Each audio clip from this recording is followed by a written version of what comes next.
Here we go, guys. One of our favorite members of Congress, Maxine Waters. Her campaign has been found guilty of violating multiple election laws and are now being required to pay $68,000 in fines. So let's talk about this real quick. So Maxine Waters, representative for Texas, I believe, glorious state of Texas, has one of the worst members of Congress, two of the worst members of Congress, good old Maxine Waters here, and of course, Jasmine Crockett. So what was she found guilty of? What was her campaign found guilty of? So the FEC, they are the Federal Election Commission. They investigate basically elections. And unless you're the president in 2020, then they don't do anything. But they investigated her campaign, and more specifically, they investigated the financial activities of Citizens for Waters and what they did during the 2020 election cycle. So we're already 5 years behind the ball on this. Like, this is the sad state of election accountability in the United States, is that even if you do anything wrong, you're not going to get found out for 5 years, or at least you're not going to get in trouble for 5 years. So they were investigating how she handled disbursements and contributions.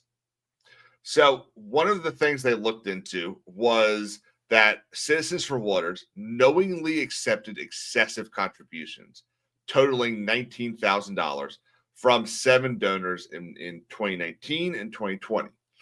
Now, what does that mean? Okay, so a single citizen, whether it is John walking down the street or whether it's Bank of America, because as we know from United v.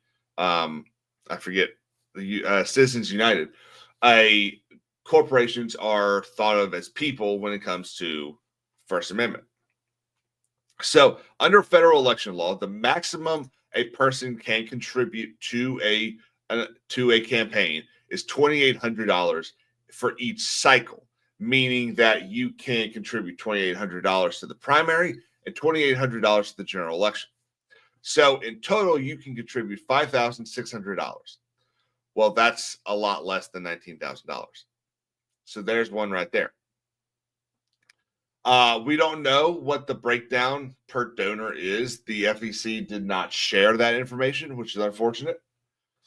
And then the campaign also made 4 prohibited cash deposit disbursements, I should say, totaling $7,000.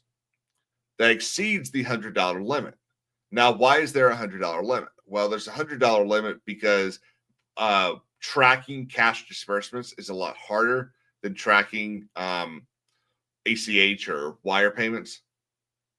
So they limit how much you can let go in cash so that they can track the money more easily, or easier, I should say.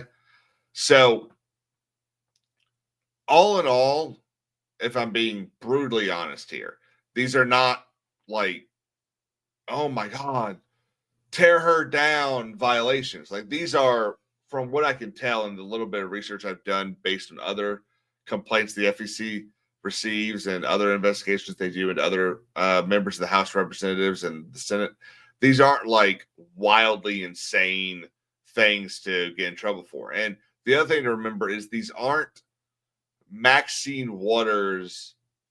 This isn't like her and her chief of staff.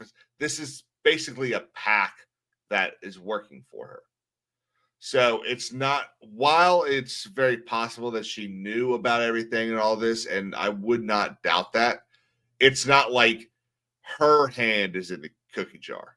It's the person down the street's hand. Now, do they do that so that she can avoid getting in actual trouble? Probably. But, we're going to try to be somewhat, to quote Fox News, we're going to try to be fair and balanced here. It's not, we're not always going to succeed at that, but that's where we are right now. Now, the thing that annoys me about this is the FEC clearly knows that there is fraud and issues going on in federal elections. And instead of taking people to court instead of actually litigating this. They just continue to settle. Citizens for Waters, again, pays $68,000 to make this just go away. And that happens all the time. When's the last time we ever heard of a member of Congress being sent to jail or being actually tried in court for campaign finance laws? It doesn't happen because they settle all the time.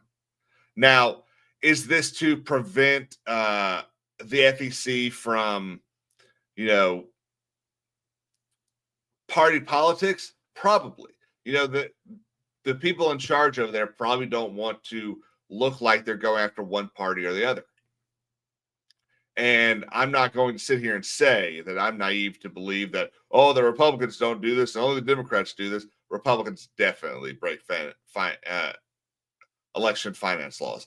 Definitely.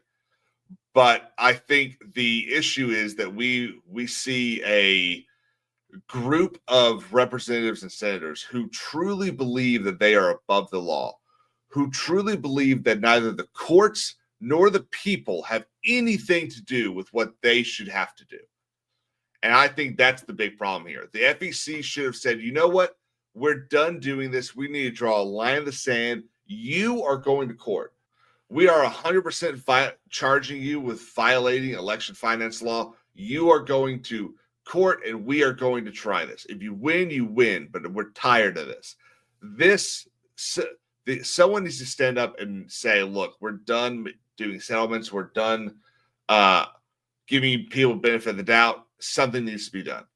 And this is where I think it should have been done, because there's no way a multi-million-dollar member of the House of Representatives is not doing any of the crooked shit.